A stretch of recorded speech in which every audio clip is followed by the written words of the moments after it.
Buenos días y muchas gracias, Andrea, por la amable presentación.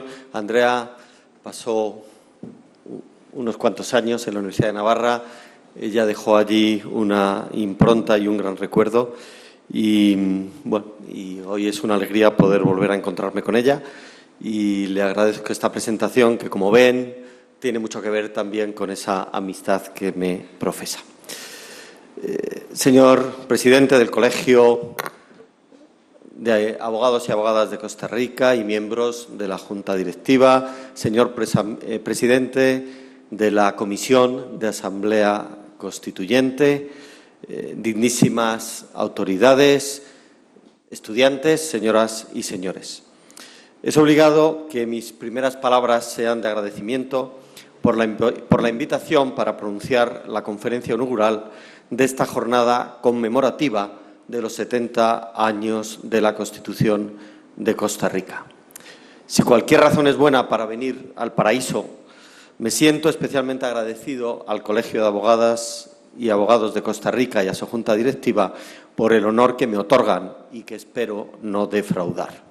Agradezco también la presencia de la bandera de España y esta imagen muy significativa de cómo los lazos tan fuertes que unen a Costa Rica y a España y que se perciben, ¿no?, en esa proximidad de las dos banderas. Permítanme también que concrete este agradecimiento en la persona del presidente del Colegio de Abogados y Abogadas, en don Juan Luis León Blanco, y en la persona de don Alex Solís, que fue quien me brindó esta invitación. Agradezco mucho la presencia de los estudiantes. No sé si algunos de ellos se están planteando estudiar la carrera de Derecho. Espero no desanimarles con esta conferencia y que después no terminen decidiendo cambiar sus intenciones. Bien, los organizadores, ha quedado claro en la presentación, han decidido, y creo que con todo acierto, no recrearse en el pasado, sino mirar hacia el futuro, pensar cómo mejorar la Constitución y reflexionar sobre los cambios que pueden hacerla más eficaz. Pero creo que todos deben felicitarse, en primer lugar, por un aniversario tan importante, por estos 70 años de una Constitución que han hecho de Costa Rica una de las democracias más estables y duraderas de Latinoamérica. Ustedes, los más jóvenes, pues es difícil, ¿no?, que valoren la trascendencia que tiene un hecho como ese. En España la Constitución tiene solo 40 años porque previamente no pudimos disfrutar de un régimen de libertades, de un régimen democrático como el que tienen. Y por eso la obligación, creo que la obligación, no solo la conveniencia de celebrarlo, y también mi obligación de felicitarles y la obligación de todos de felicitarse por este aniversario tan importante, ¿no? Pero además la Constitución de Costa Rica la constituyente tomó esa decisión tan audaz, única, yo creo, en el mundo, de suprimir el ejército, y creo que no solo eso, sino destinar esos fondos a un sistema de educación, a unos sistemas de salud que han hecho de Costa Rica un referente en toda la región y más allá de ella.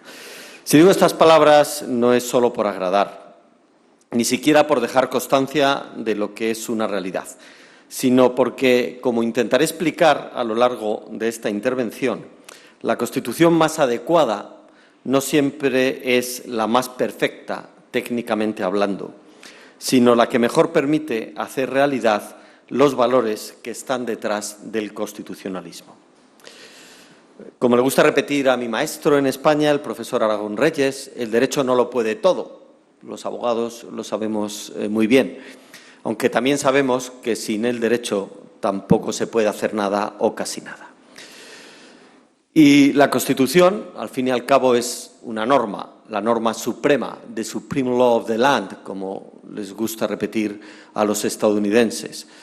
Pero como tal norma no es sino un instrumento del que disponemos los hombres para conseguir organizarnos y convivir de manera que se pueda conseguir el máximo de libertad, igualdad y bienestar de los ciudadanos. Y por ello creo que la mejor Constitución será la que contribuya de manera más eficaz a la consecución de esos fines, la que consiga preservar y fomentar una cultura constitucional sin la que la Constitución puede hacer poco. A la hora de pensar en las reformas, creo que es importante no olvidarse de ese otro aspecto en el que han insistido muchos autores, sobre todo el profesor Heberle en Alemania, de la importancia de cultura constitucional, ¿no? Las normas no lo arreglan todo, sino que hace falta que los destinatarios de las normas quieran realmente hacer realidad lo que la norma propone y garantiza.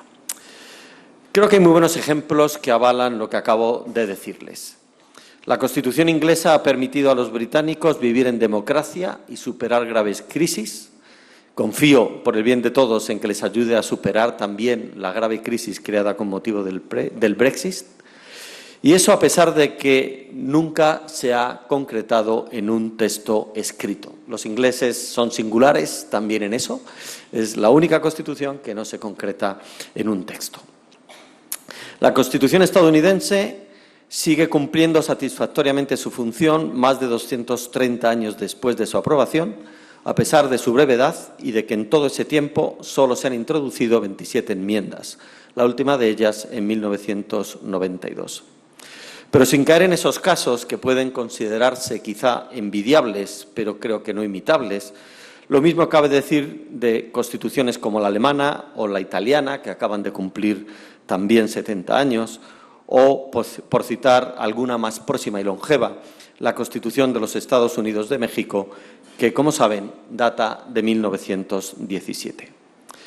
Desde luego no han faltado en esos países, y Costa Rica creo que también es un ejemplo de lo que quiero decir, porque si mis datos no me fallan, en Costa Rica se han producido más de 60 reformas constitucionales desde la aprobación de la Constitución. En todos estos países, como digo, no han faltado las necesarias adaptaciones, algo que, por desgracia, y lo digo con pena y con un poco de envidia sana, no hemos conseguido en España, donde hay mucho acuerdo en la necesidad de reformar algunos aspectos de la Constitución y donde, sin embargo, solamente hemos tenido 2 reformas muy parciales y, de alguna manera, obligadas por nuestra pertenencia a la Unión Europea. Sin ninguna duda, todas las constituciones que he mencionado, y podría citar muchas más, son mejorables técnicamente. Pero pienso que, con razón, se ha optado por hacer solo aquellas reformas estrictamente necesarias. También por los riesgos que lleva todo proceso constituyente. No debe olvidarse que la Constitución tiene una importante función legitimadora que solo se produce cuando hay un consenso suficientemente amplio entre los ciudadanos. Esta es una idea básica. La Constitución, como norma suprema, tiene una función de regular, pero sobre todo tiene una función de legitimar. Y por eso necesita siempre un amplio apoyo y un amplio consenso. La Constitución debe ser, como recordaría hace ya más de un siglo el constitucionalista alemán Rudolf Hess-Ment, un elemento de integración. Y esto no siempre es fácil, porque precisamente por la esencialidad de la Constitución para el orden jurídico y para el orden político y social, no es raro que en torno a los debates constitucionales se produzca también o surjan apasionados debates con posiciones ideológicas enfrentadas. También creo que debe evitarse, a la hora de hablar de cómo tiene que ser una Constitución en el siglo XXI, también debe evitarse el error de pensar que la Constitución es la panacea de todos los males, o de hacer de la Constitución la imposición de una parte del país sobre la otra. Los españoles lo sabemos muy bien. Realmente, hasta la Constitución de 1978, durante todo el siglo XIX, incluso la Constitución del 31, eran constituciones de partido, nunca fueron constituciones de todos los españoles, sino que el partido que ganaba quería imponer su modelo, pensando además que las cosas se arreglaban cambiando la Constitución. Es mucho más fácil cambiar la Constitución que la cultura democrática de un país, pero también es más eficaz.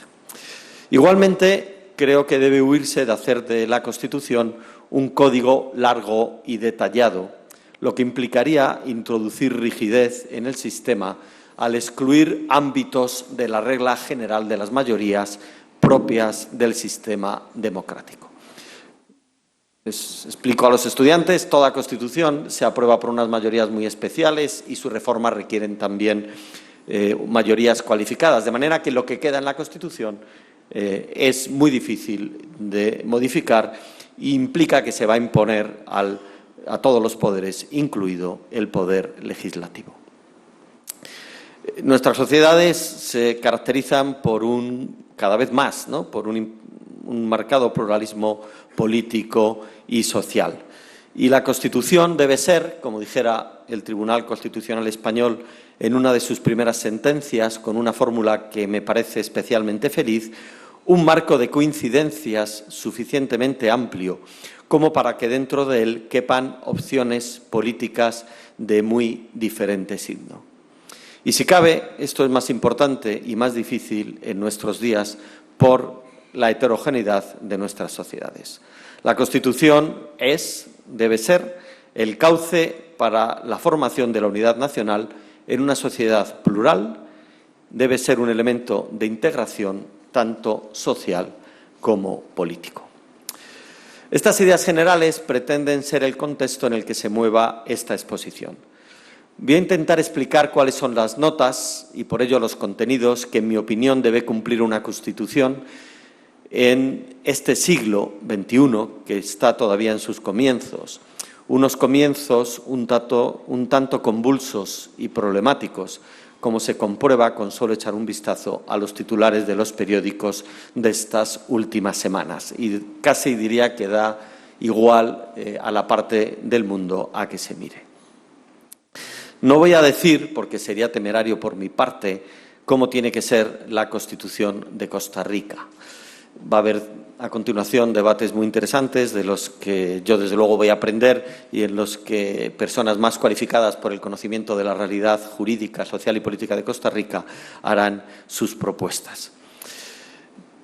Pero confío que algunas de las ideas que voy a exponerles les puedan ser de utilidad.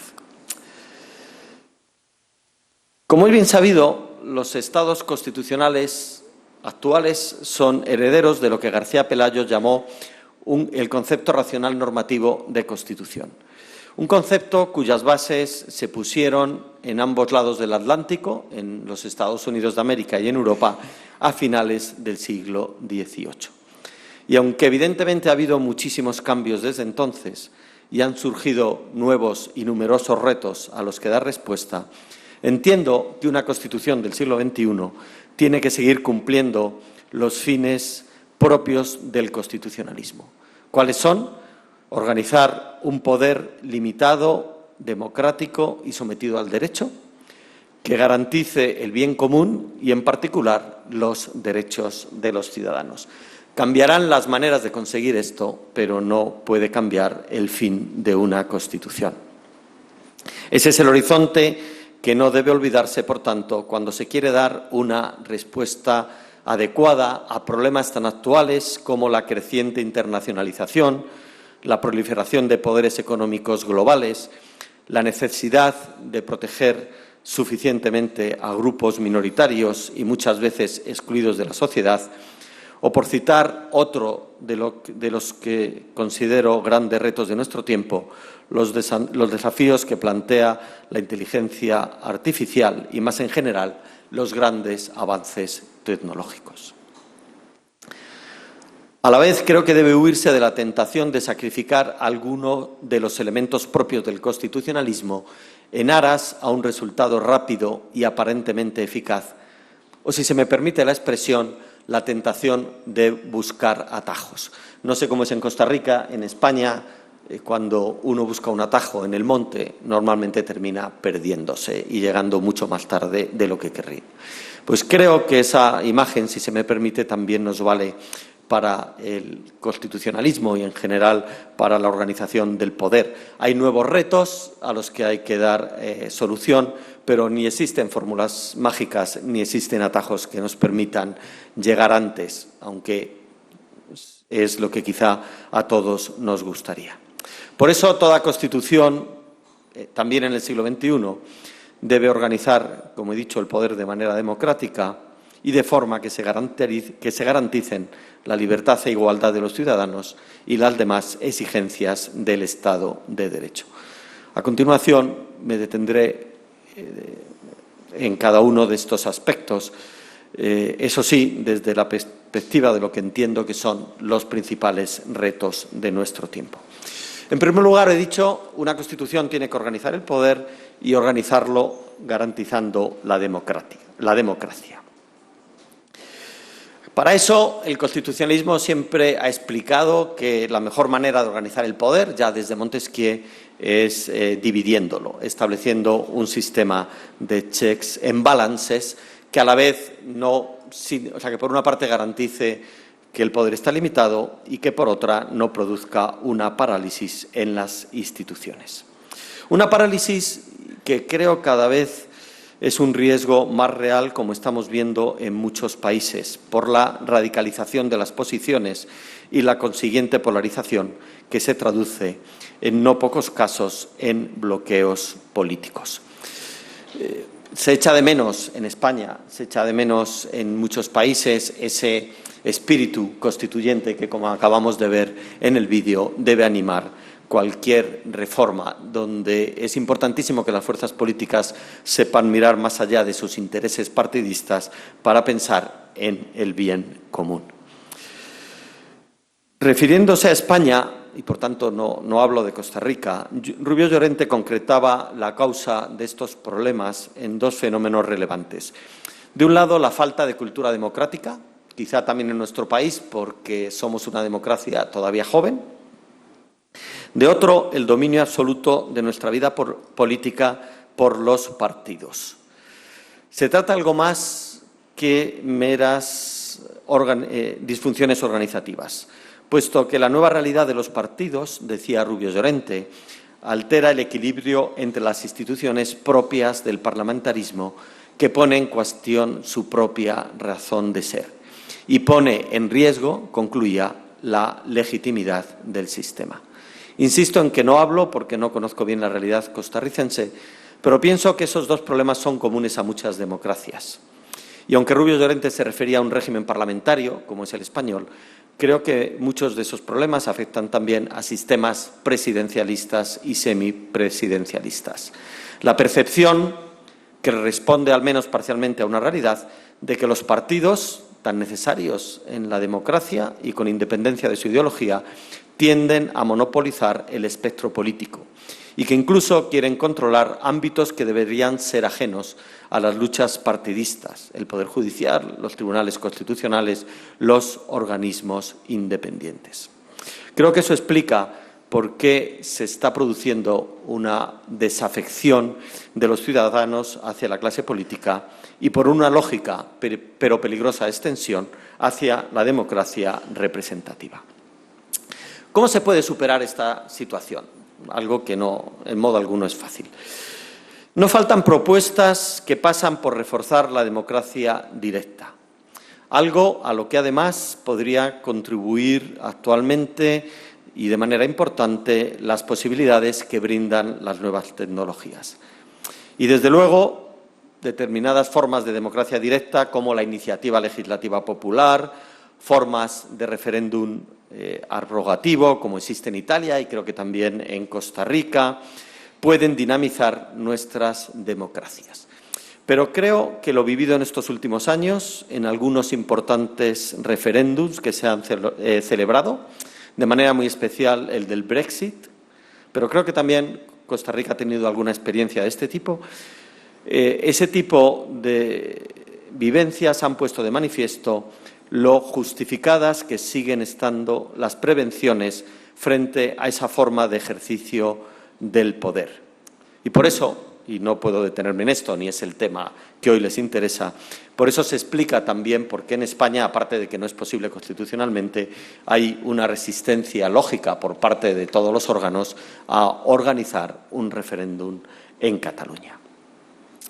Creo que pocos autores han abordado el tema tan certeramente como el just publicista alemán Ernst Wolfgang Beckenferde, quien en un trabajo sobre democracia y representación explicaba por qué la democracia directa, lejos de ser la forma auténtica de democracia, se basa en un concepto irreal de la misma. Y no solo por razones pragmáticas. Siempre se ha dicho que la democracia directa no era posible porque no se puede preguntar a todos los ciudadanos su opinión. Hoy día las nuevas tecnologías, las redes sociales, en buena medida nos están permitiendo eso. Pero ese no era el único problema. Hay razones también teóricas que propugnan la superioridad de la democracia representativa, es decir, a través de representantes elegidos democráticamente que integran los parlamentos, la Asamblea Nacional, frente a la democracia directa. Recordaba Beckenferde que la voluntad del pueblo solo puede convertirse en algo efectivo cuando se le pregunta. Pero el pueblo se convierte entonces más en destinatario de una pregunta que en un verdadero sujeto político.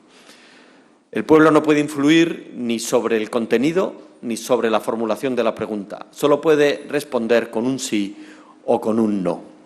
Por lo que adquiere todo el protagonismo la decisión sobre quién tiene el derecho a plantear una consulta, en qué circunstancias, cuándo y en qué términos, lo que necesariamente remite a unos pocos. A esas importantes objeciones teóricas creo que cabe añadir argumentos más pragmáticos que responden, me parece, a una percepción adecuada de la realidad. No es raro que la llamada al referéndum se utilice por el Poder Ejecutivo a modo de cuestión de confianza para superar la oposición de las instancias representativas. Lo vemos en regímenes autoritarios. Estamos viendo cómo democracias tradicionales pasan a regímenes autoritarios precisamente por un poder ejecutivo que quiere saltarse el Parlamento, quiere saltar el Poder Judicial, quiere saltar, en definitiva, la democracia representativa, apelando a la opinión pública, apelando y muchas veces manipulando al pueblo. En no pocas ocasiones se busca la marginación de las asambleas legislativas, únicos órganos donde están representadas las minorías. Esto es algo muy importante. La democracia supone tanto que decida la mayoría como que se protejan las minorías. Y el Parlamento es la única institución donde mayorías y minorías tienen voz, pueden expresar sus opiniones. Y no faltan casos en los que la llamada al pueblo es utilizada por una fuerza política minoritaria para movilizar al electorado y mejorar sus expectativas electorales. A todo ello cabría todavía sumar un hecho contrastado en algunos referéndums recientes de las dificultades que existen para que quienes están llamados a pronunciarse se atengan a la cuestión que se les somete. Y muchas veces, precisamente porque esa cuestión se somete en un ambiente político determinado, muchas veces los ciudadanos lo que hacen es castigar al Gobierno, castigar a quien hace la pregunta. No se está decidiendo, no se quiere responder tanto a lo que se plantea. Esto pasó en el referéndum de reforma constitucional italiana, sino que lo que se hace es una crítica al partido en el Gobierno. Por otra parte, y por completar estas prevenciones que a mí me parecen necesarias hacia estos cantos de sirenas sobre la conveniencia de la democracia directa. Por otra parte, como digo, el desarrollo tecnológico y muy particularmente Internet, que se veían como elementos dinamizadores de la participación directa de los ciudadanos y que en parte es así, pero en otra parte han mostrado su cara más oscura. No se puede ignorar el riesgo que la propagación de falsedades, las famosas fake news, la injerencia de poderes políticos y privados, nacionales y extranjeros, en campañas electorales, etcétera, están suponiendo para nuestras democracias. Y si eso se convierte en un serio problema en sistemas representativos, creo que es mucho más grave cuando se trata de decisiones de mucha trascendencia sometidas a referéndum, donde los ciudadanos tienen que decir sí o no, sin poder matizar, sin poder aclarar muchas veces los términos de la pregunta. Y se da además la circunstancia de la difícil, por no decir imposible, reversibilidad de la decisión adoptada, aunque después se demuestre la ausencia de información suficiente o el peso que pudieron tener en esa decisión final informaciones falsas. Lo hemos visto en Inglaterra, en Gran Bretaña. Se pretende ahora, por parte de algunos, convocar un nuevo referéndum porque se sabe que se ocultó información, porque se sabe que se dieron datos que no eran totalmente adecuados. Pero una vez que el pueblo se ha pronunciado, es muy difícil dar marcha atrás. Por ello, me parece que la revitalización de nuestras democracias representativas, que es urgente y que, por tanto, requiere reformas, pasa por soluciones de otro tipo. Algunas tienen que ver con la llamada democracia participativa, que me parece interesante, un complemento de la democracia representativa, y yo creo que todos los parlamentos, las asambleas del mundo hoy día tienen este tipo de sistemas, consultas a los ciudadanos, páginas web donde se pueden ver los textos legislativos, las propuestas de reforma, las enmiendas, donde los ciudadanos, los grupos de interés pueden también dar su visión, muchas veces técnica, o una visión más aproximada a las materias que se pretenden regular. Esto, insisto, creo que es algo bueno, creo que es algo que hay que potenciar, pero tampoco se puede ignorar que no va a cambiar el sistema y que también hay el riesgo que se puede percibir, por lo menos en España, de que en muchas ocasiones quien más influye no es quien tiene las mejores razones, sino quien tiene más dinero o quien dedica más tiempo a hacer lobbying, a hacer presión a través de los grupos de interés. Por eso me parece que la verdadera revitalización de las democracias pasa por algo que quizá es más difícil, pero más eficaz: la revitalización de los partidos políticos. Sin partidos no hay democracia. Los partidos son la piedra angular de toda democracia. Y si se ha producido un distanciamiento de los ciudadanos respecto de la política, creo que en alguna medida se debe a las razones que, como he dicho antes, ofrecía Rubio Llorente. Muchas veces los partidos han invertido la relación entre finalidad última, gobernar el Estado de acuerdo con ciertas ideas y valores, y finalidad inmediata, la permanencia en el poder. Tradicionalmente un partido, ¿cuál es la función de un partido? Gobernar, colaborar en el gobierno, unas veces desde el gobierno, otras veces desde la oposición. Al menos en España lo que vemos hoy es que todo se somete a la finalidad de ganar, muchas veces a precios que no se deberían pagar, las elecciones. Como digo, no se me oculta la dificultad de esa tarea y tampoco tengo fórmulas mágicas para conseguirlo. Depende de las circunstancias de cada sistema político. Y por lo que se refiere a España, entiendo que ese dinamismo pasa por flexibilizar la disciplina de partido, que se ha convertido en una nueva forma de mandato imperativo. Las constituciones prohíben lo que se llamaba el mandato imperativo. Antiguamente los representantes iban con órdenes escritas de sus mandatarios y solamente podían votar en la dirección que se les había ordenado. Las constituciones hoy día prohíben eso. ¿Por qué? Pues porque los representantes representan a todos los ciudadanos y no solo a los partidos. Pero ha surgido esa nueva forma de mandato imperativo, por lo menos en España, insisto, que es que los partidos con mucha frecuencia o los miembros de los partidos siempre votan como les indica el correspondiente líder. También pasa, creo, la revitalización de la democracia por introducir dinamismo en el Parlamento, potenciar los instrumentos de control, algo que conoce muy bien don Alex, ayer hablábamos de eso, y potenciar el papel que juegan en esos instrumentos de control las minorías políticas. En este sentido, y por decir también cosas positivas, creo que ha resultado para todos muy esperanzador comprobar cómo han funcionado en el Reino Unido los sistemas de checks and balances, de forma que tanto el Poder Judicial, en concreto el Tribunal Supremo, como la propia Cámara de las Comunes han conseguido frenar los intentos del primer ministro de saltarse al Parlamento. La segunda función de toda Constitución es tutelar los derechos. Es la segunda función a la que me voy a referir, pero creo que es la primera en importancia, la finalidad última del todo constitucionalismo.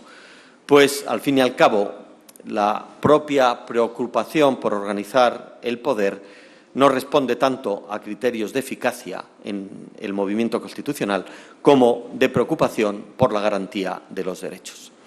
¿Y cómo debe ser un Bill of Rights, una declaración de derechos del siglo XXI?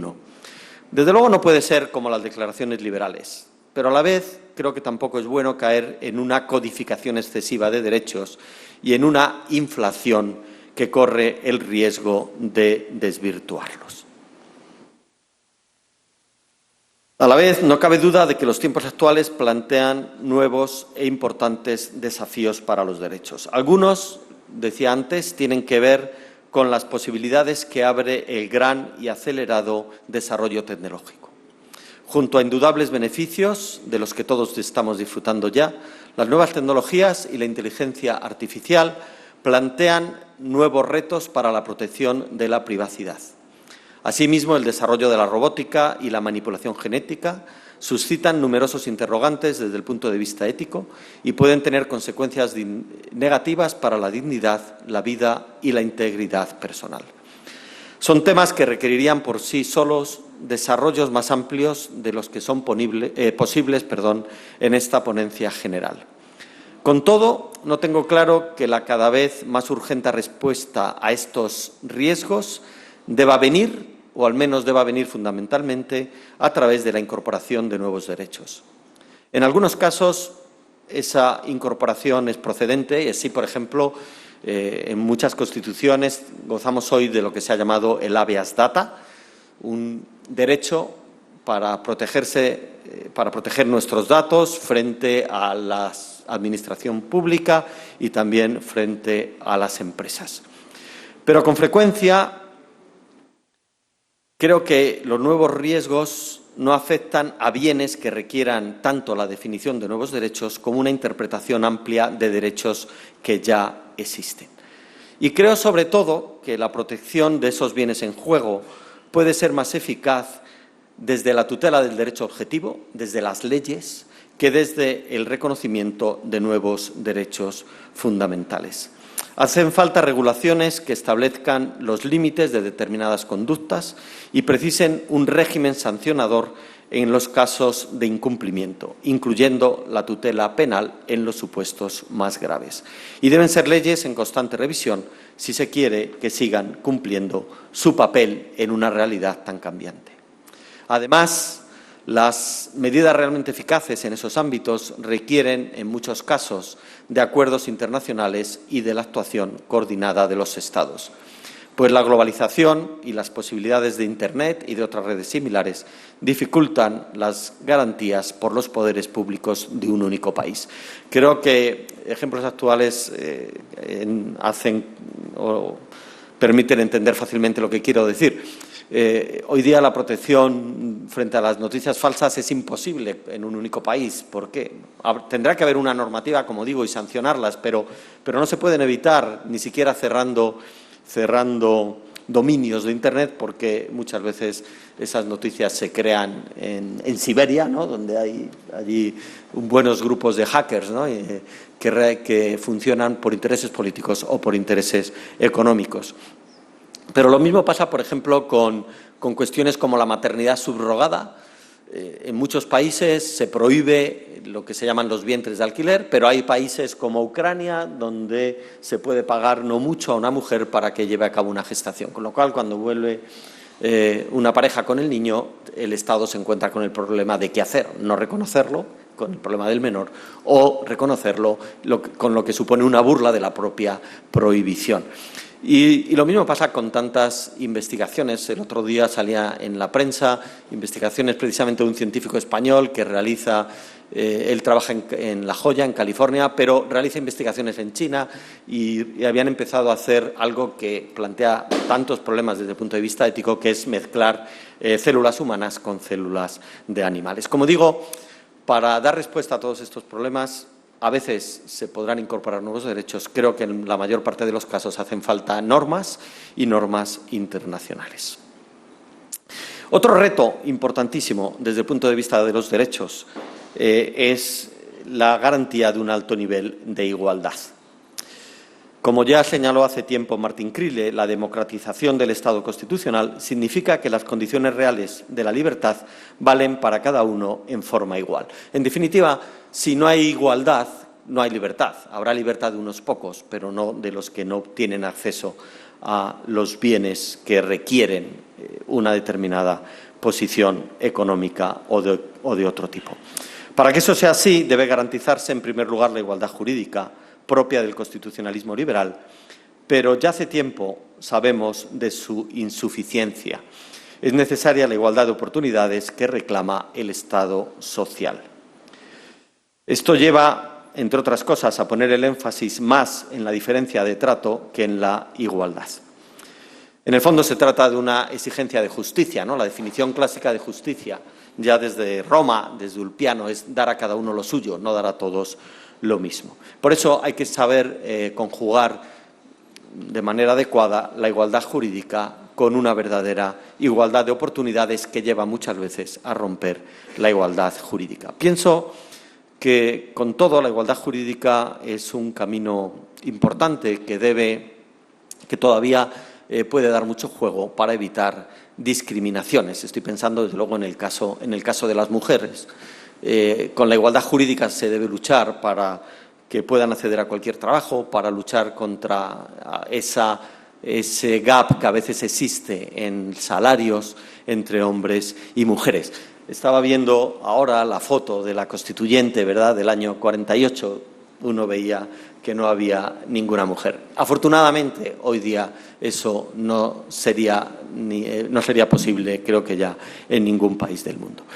Pero además de la igualdad jurídica, como digo, es necesaria promover la igualdad real que exige el Estado social y democrático de derecho. ¿Qué exige el Estado social? Pues, como saben muy bien, exige que el Estado asegure determinados estándares de bienestar a través de las prestaciones de bienes y servicios. Creo que las razones son fáciles de entender y de compartir. Difícilmente se responde a las exigencias de la dignidad de las personas cuando no tienen un mínimo de calidad de vida, una vivienda, acceso a agua potable, a un ambiente salubre. Por otra parte, cada vez más la legitimación de un Estado no depende solo de no vulnerar derechos, eso se presupone, sino de crear esas condiciones de vida digna. Sin embargo, menos pacífico, y seguro saldrá en los debates posteriores, y no quiero detenerme porque me estoy extendiendo mucho, es si todo eso debe hacerse a través de nuevos derechos fundamentales. Es un debate que se da en los Estados, que se da también en las Cortes internacionales, si los derechos sociales tienen que tener la misma eficacia que otros derechos fundamentales. Creo que eso es posible en algunos casos, por ejemplo en España, y Costa Rica también es un ejemplo. La educación, un derecho prestacional social característico, es obligatoria y gratuita para todos.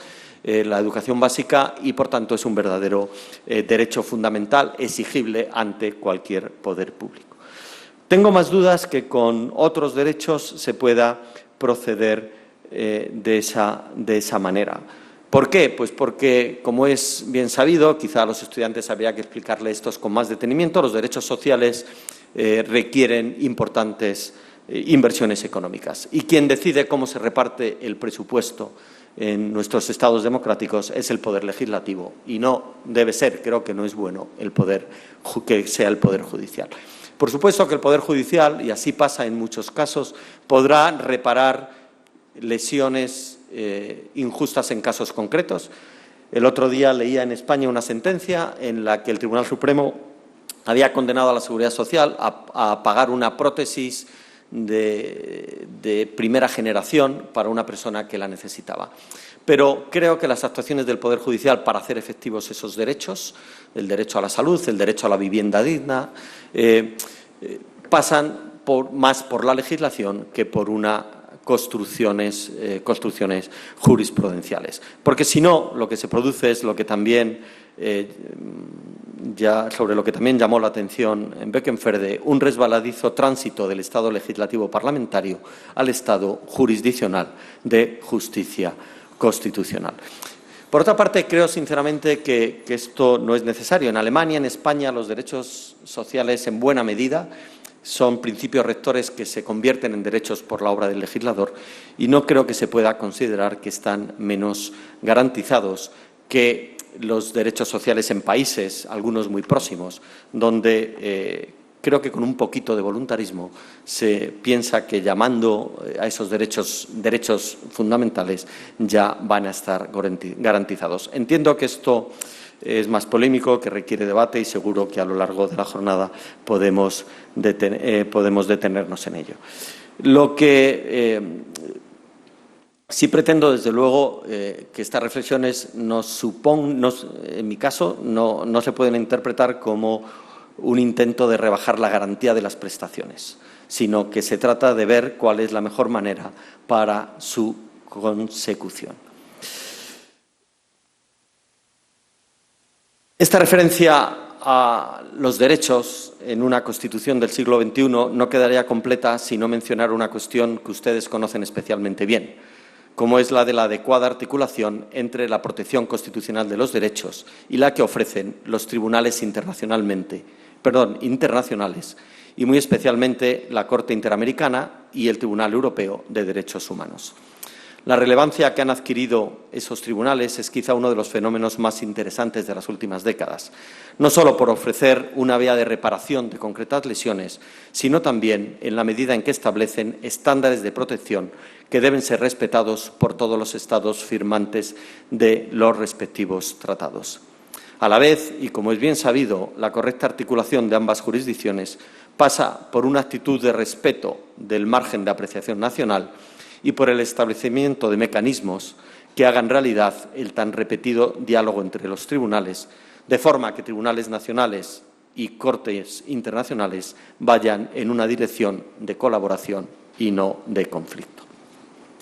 El tercer tema, que iré exponiendo ya de manera más resumida, es el del Estado de Derecho. Toda Constitución tiene que garantizar el Estado de Derecho y un sistema de controles. Saben muy bien lo que supone el Estado de Derecho, mucho más aquí, en un colegio de abogados y de abogadas que luchan todos los días por preservarlo.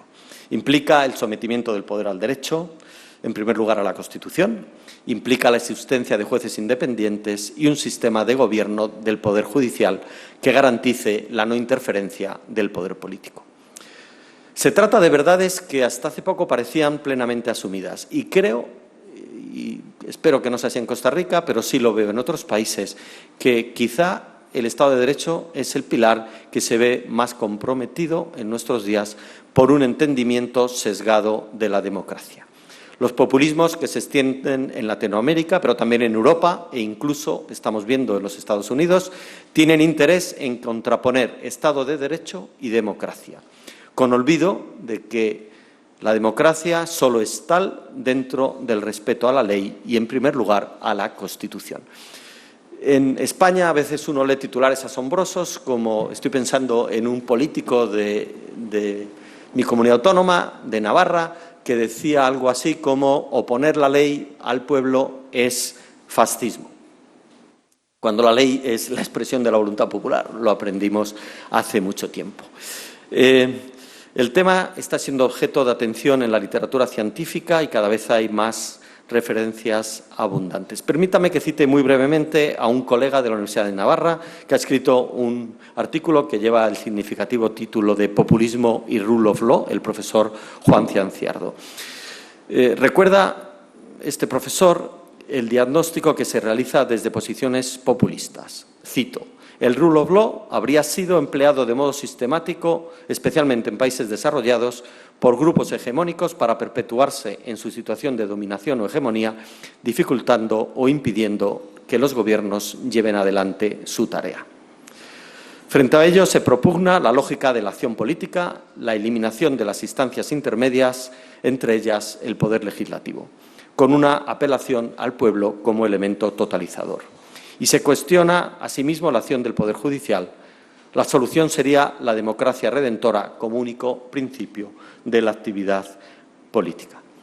Es posible que algunas de estas críticas respondan a razones de verdad. Tenemos por eso que pensar cómo podemos reactivar nuestras democracias, pero, desde luego, intentar sustituir el Estado de Derecho por ese tipo de democracia totalizadora no arregla nada, sino que lleva a caminos que ya se han recorrido y al final implican el debilitamiento del Estado de Derecho en beneficio del poder y en detrimento de los derechos de las personas.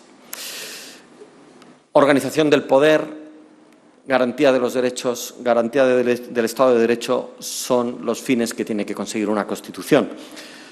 Creo que mi intervención quedaría un poco, o sería parcial, si no acudiera si no mencionara un problema al que me refería antes, que es el de la globalización económica y el problema de cómo limitar los nuevos actores. El constitucionalismo es el intento de limitar el poder, y es verdad que hoy día muchos de los poderes más relevantes que influyen en nuestros estados son poderes no nacionales, sino poderes de fuera, y en muchos casos poderes económicos, frente a los que las democracias y los estados constitucionales como Costa Rica, como España, se ven en una situación muchas veces de debilidad. El otro día leía, un titular en un diario digital, vuelvo a hablar de España, donde decía: el Gobierno español va a pedir a Estados Unidos que baje los aranceles y, a cambio, rebajará los impuestos a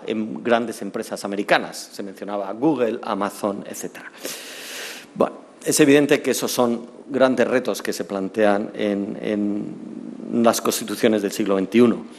Esos nuevos poderes pueden poner en riesgo aspectos de la libertad y de la privacidad, incluso influir, lo estamos viendo, en elecciones tan importantes de países tan importantes como los Estados Unidos de América.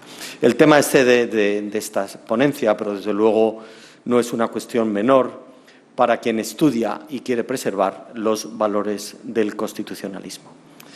Al mismo tiempo, las dificultades son inmensas en un mundo en el que la globalización económica no va unida a instituciones globales y al acuerdo de los Estados. Pero creo que sería un error, y me parece que es algo que ahora mismo también se percibe así. Se pensó hace quizá 2 décadas que la globalización iba a ser la solución y que el Estado era el problema. Hoy día vemos, ¿no?, cómo la globalización, que tiene muchos aspectos muy buenos, tienen también aspectos malos. Quizá eso está llevando a una reacción que no creo que sea buena, que es un repliegue en los estados, un mayor proteccionismo y un resurgir de los nacionalismos. Desde luego esa no es la solución, pero creo que la solución pasa por fortalecer nuestros estados constitucionales, por dar respuesta a estos retos, a estos problemas, desde estados constitucionales que garantizan esos valores de la división del poder, la garantía de los derechos y dar solución a esos problemas desde un Estado constitucional de derecho. Termino. Les confieso que cuando preparaba esta conferencia, que tan amablemente y con tanta paciencia han escuchado, pensaba en que hubiera sido muy distinta hace una década, tanto por el contenido como por su tono. Pues el constitucionalismo se presentaba entonces como una realidad que parecía consolidada, desde luego en los países occidentales, pero también en Latinoamérica, en las democracias del Este, e incluso había signos esperanzadores de que empezaba a implantarse en algunos países árabes, la famosa y conocida primavera árabe. Por desgracia, la situación ha cambiado, y no para bien. Y como ha recordado recientemente Aragón Reyes, en estos tiempos en los que la democracia constitucional está asediada por populismos, nacionalismos o fundamentalismos, conviene insistir en que la democracia no suele morir por la fuerza de sus enemigos, sino por la desidia o vileza de sus amigos. Esto es, por la corrupción de las propias instituciones democráticas, que pierden así su capacidad de resistencia, dejando el campo libre a quienes pretenden destruirlas. Afortunadamente, esta no es la situación en Costa Rica, tampoco lo es, de momento, en España. No quiero transmitir una sensación de pesimismo. Estoy convencido que esto se puede superar, pero para superarlo hay que hacerlo profundizando en los valores del constitucionalismo. Estoy seguro de que las ideas que saldrán a lo largo de la jornada irán en esa dirección, y que las reformas que en su caso puedan llevarse a cabo en la Constitución de Costa Rica servirán, como lo han hecho ya en ocasiones anteriores, para mejorar la democracia, garantizar estándares más altos de libertad e igualdad, preservar el bien común y proporcionar mayores cotas de bienestar. El pueblo costarricense, desde luego, se lo merece. Muchas gracias.